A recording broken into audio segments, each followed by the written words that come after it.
إذا متابعينا الكرام، سراوي الجزائر تعود.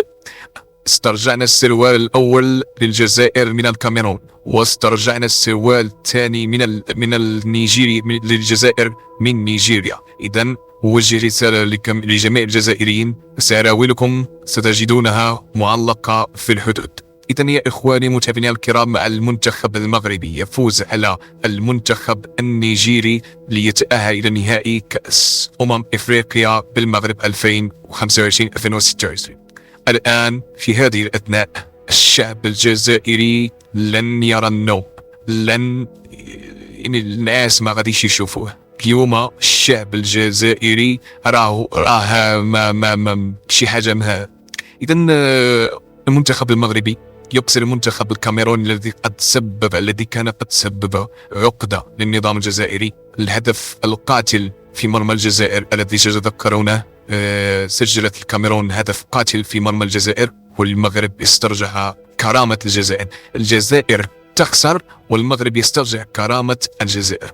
إذن المغرب فاز على الكاميرون ب2-0. الكاميرون الذي كانت قد عذبت الجزائر، عذبتهم، ربحناهم 2-0. الآن نيجيريا التي كانت قد فازت على الجزائر أيضا ب2-0.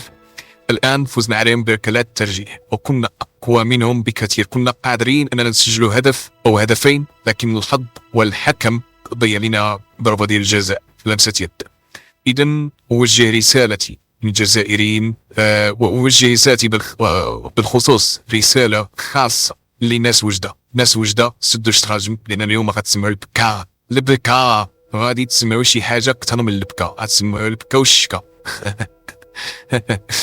اليوم الإخوان البكا والشكا كنقول لكم اليوم الجزائريين ما غاديش ينعسوا. اليوم الجزائريين نيجيريين أكثر من نيجيريا نفسها. حنا ملي كنشجعوا شي منتخب كيربح، وهما كيشجعوا شي منتخب كيخسر. سبحان الله.